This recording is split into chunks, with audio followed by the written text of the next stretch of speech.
পশ্চিমবঙ্গের বিধানসভা নির্বাচনের জন্য ভোটার তালিকা ইতিমধ্যেই ফ্রিজ হয়ে গিয়েছে। বিচারাধীনদের মধ্যে অনেকের নাম বাদও গিয়েছে। ট্রাইব্যুনালের রায়ে তারা আবার বৈধ ভোটার হিসাবে স্বীকৃতি পেলে তারা কি আসন্ন বিধানসভা নির্বাচনে ভোট দিতে পারবেন? সোমবার এ বিষয়ে সিদ্ধান্ত জানাতে পারেন সুপ্রিম কোর্ট। ট্রাইব্যুনালের কাজও শুরু হয়ে যাচ্ছে সোমবার থেকেই। নমস্কার বন্ধু, আপনাদের সাথে আমি অনিমেষ। আপনারা এখন দেখছেন কুন্ডু টেলিকম ইউটিউব চ্যানেল। চলুন শুরু করা যাক আজকের আপডেটটি। প্রসঙ্গত, রাজ্যে 2 দফায় ভোট গ্রহণ রয়েছে। প্রথম দফার জন্য ভোটার তালিকা ফ্রিজ হয়েছে গত 6ই এপ্রিল। দ্বিতীয় দফার জন্য ভোটার তালিকা ফ্রিজ হয়েছে গত 9ই এপ্রিল। ওই 2 দিনই ছিল 2 দফার ভোটের মনোনয়ন জমার শেষ দিন। আইন অনুযায়ী মনোনয়ন জমা দেওয়ার শেষ দিনে রাত 12টা পর্যন্ত যাদের নাম ভোটার তালিকায় থাকবে তারাই ভোট দিতে পারবেন। সেই অনুযায়ী ফ্রিজ হয়েছে ভোটার তালিকা। কিন্তু যাদের নাম বিবেচনাধীন ছিল তাদের মধ্যে অনেকেরই নাম বাদ গিয়েছে। এই বাতিল হওয়া ভোটারেরা নিজেদের অভিযোগ জানাতে পারছেন ট্রাইব্যুনালে। ট্রাইব্যুনালের রায়ে যারা পাস করবেন তারা ভোট দিতে পারবেন কিনা তা নিয়ে আগেই প্রশ্ন উঠেছে সুপ্রিম কোর্টের মাননীয় প্রধান বিচারপতি সূর্যকান্তর এজলাসে। বাতিল হওয়া কোনো ভোটার ট্রাইব্যুনালের রায়ে বৈধ ভোটার হিসাবে স্বীকৃতি পেলেও তিনি এবারের নির্বাচনে ভোট দিতে পারবেন কিনা তা নিয়ে আইনি জটিলতা তৈরি হয়েছে। কারণ আইন অনুযায়ী ভোটার তালিকা ইতিমধ্যেই ফ্রিজ হয়ে গিয়েছে। গত শুনানিতে সুপ্রিম কোর্ট জানিয়েছিল এই ধরনের ভোটারদের ভোটাধিকার চিরতরে হারিয়ে যাবে না, তবে এই নির্বাচনে তারা শুধুমাত্র ভোট দিতে পারবেন কিনা তা আদালত বিবেচনা করবে বলে জানিয়েছিল দেশের প্রধান বিচারপতির বেঞ্চ। বস্তুত সংবিধানের 142 নম্বর অনুচ্ছেদ অনুযায়ী সুপ্রিম কোর্টের হাতে বিশেষ ক্ষমতা দেয়া রয়েছে। সেই ক্ষমতা প্রয়োগ করে বৃহত্তর জনগণের স্বার্থ রক্ষার প্রয়োজনে যে কোনো নির্দেশ দিতে পারেন সুপ্রিম কোর্ট। এই ক্ষেত্রে ট্রাইব্যুনালে পাস হওয়া ভোটারদের আসন্ন নির্বাচনে ভোটদান করার নির্দেশ দিতে হলে সেই বিশেষ ক্ষমতা প্রয়োগ করতে হবে সুপ্রিম কোর্টকে।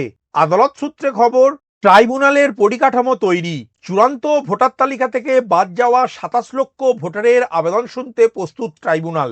রবিবার পরিদর্শন সেরে অবসরপ্রাপ্ত বিচারপতিদের দল জানিয়েছে সোমবার অর্থাৎ 13ই এপ্রিল থেকে ট্রাইব্যুনালের কাজ শুরু হবে। অন্যদিকে সোমবারই সুপ্রিম কোর্টে রাজ্যের এসআইআর মামলার শুনানি রয়েছে। পশ্চিমবঙ্গের বিধানসভা নির্বাচনের জন্য ভোটার তালিকা ইতিমধ্যেই ফ্রিজ হয়ে গিয়েছে। বিচারাধীনদের মধ্যে অনেকের নাম বাদ গিয়েছে। ট্রাইব্যুনালের রায়ে তারা আবার বৈধ ভোটার হিসাবে স্বীকৃতি পেলে তারা কি আসন্ন নির্বাচনে ভোট দিতে পারবেন? সোমবার এই বিষয়ে সিদ্ধান্ত জানাতে পারে supreme court. Diamond Harbour road সংলগ্ন Shyamaprasad Mukhopadhyay national institute of water and sanitation ভবনে ট্রাইব্যুনালের দপ্তর বসানোর প্রস্তুত চলছিল। কমিশন সূত্রে খবর, পরিকাঠামোগত কাজ শেষ হয়ে গিয়েছে। মাইক্রো অবজারভার এবং অবসরপ্রাপ্ত বিচারপতিরা সেখানে গিয়েছিলেন। তারপরই বিচারপতিরা সোমবার থেকে কাজ শুরু করার কথা জানিয়েছেন। ট্রাইব্যুনালের কাজের জন্য সব মিলিয়ে 21টি ঘর নেওয়া হয়েছে জোকার এই প্রতিষ্ঠানে। ভোটার তালিকা থেকে বাদ যাওয়া ব্যক্তিরা ট্রাইব্যুনালের কাছ থেকে জানতে পারবেন কেন বা কোন তথ্য না দিতে পারায় তাদের নাম ডিলিট বা বাতিল হয়েছে। একইভাবে কোনো নাম যদি ভুলবশত তালিকায় স্থান পায় সেটাও পর্যালোচনা করে দেখবে বিচারপতিরা।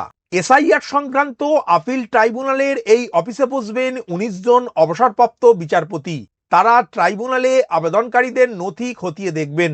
প্রত্যেক প্রাক্তন বিচারপতির সঙ্গে থাকবেন 4 থেকে 5 জন সহকারী কর্মী। তাদের কাজ হলো নথি যাচাইয়ের কাজে সহায়তা প্রদান করা।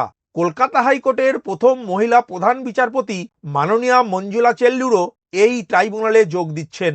চলতি মাসের শুরুতেই ট্রাইব্যুনালের কাজ শুরু করার কথা ছিল, কিন্তু নানা কারণে সেই কাজ পিছিয়ে গিয়েছে। রবিবার ট্রাইব্যুনালের অফিস পরিদর্শনে গিয়েছিলেন দায়িত্বপ্রাপ্ত প্রাক্তন বিচারপতিদের কয়েকজন। ব্যবস্থা দেখে তারা সন্তোষ প্রকাশ করেন বলেই কমিশন সূত্রে জানা গিয়েছে। ট্রাইব্যুনালের মাননীয় বিচারপতিরা কোন পদ্ধতি মেনে আবেদন নিষ্পত্তি করবেন তা ঠিক করতে সুপ্রিম কোর্টের নির্দেশে 3 সদস্যের কমিটি গঠন করেছেন কলকাতা হাইকোর্টের প্রধান বিচারপতি মাননীয় সুজয় পাল। বিচারাধীন 60,06,675 জনের মধ্যে থেকে যে 27 লক্ষ ভোটারের নাম বাদ পড়েছে তারা যে কেউ ওই ট্রাইব্যুনালে আবেদন করতে পারবেন।